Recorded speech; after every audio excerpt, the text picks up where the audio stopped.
ዓለምና በብዙሕ ሚስጥራት ዝተመልአት እያ።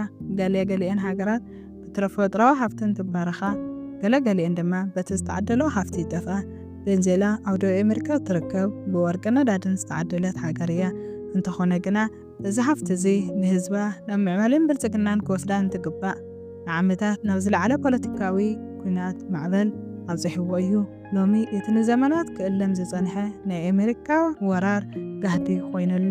ኣብ ደቕደቕ ጸልማት ለይቲ ብራዳር ዘይረኣያ ናይ ኣሜሪካ ፍሉያት ሄሊኮፕተር ቤተ መንግስቲ ቬንዙዌላ ሰይረን ኣትየን እየን።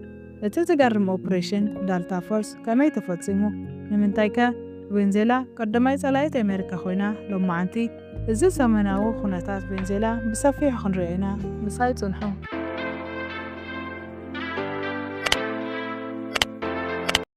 ብቁጥሪ ዘይግመት ሃብቲ ቬንዙዌላ ልዕሊ 304 ቢልዮን በርሜል ዝኸውን ናይ ነዳጅ ክምችት ሒዛ ትርከብ። እዚ ማለት ካብ ሳዑዲ ዓረብያ፣ ሩስያን ኣሜሪካን ንላዕሊ ማለት እዩ።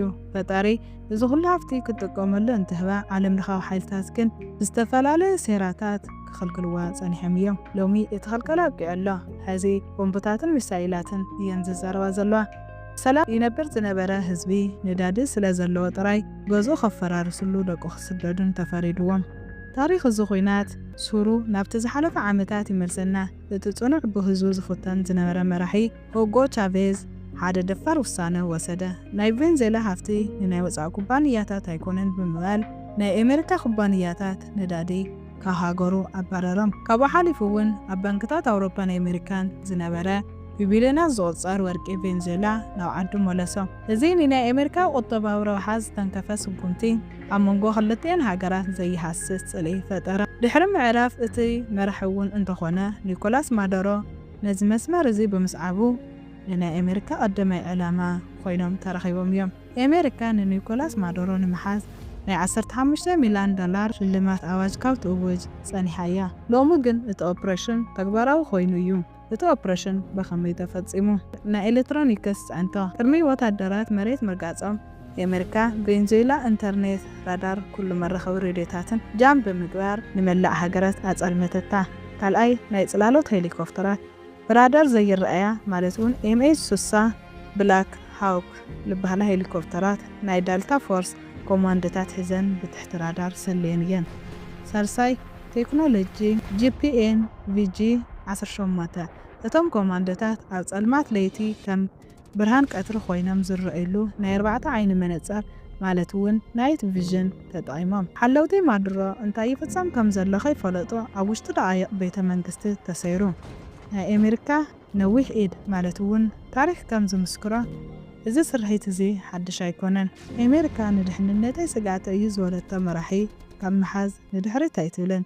ንኣብነት እንተልዒልና ማኑኤል ኖሪዮጋ ፓናማ 27,000 ሰራዊት ልኢኻ ቤተ መንግስቲ ሰይራ ብሰንሰለት ኣሲራ ናብ ሚያሚ ወሲዳቶ እያ።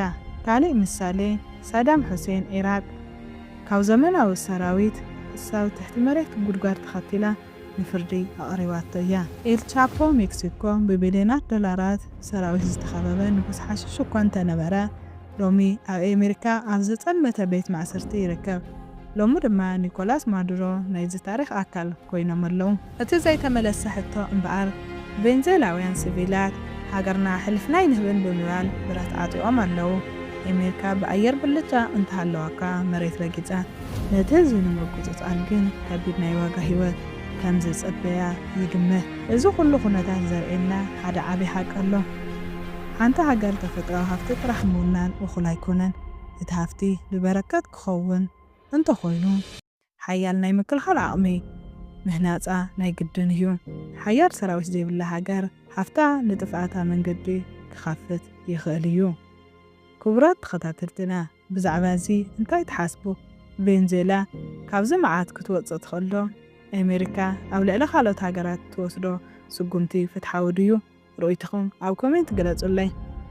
ከምዚኦም ዝበሉ ዝገርሙ ምስጢራዊ ታሪኻት ኩሉ ግዜ ክወጽሐኩም ነዚ ቪድዮ ላይክ ግበርዎ።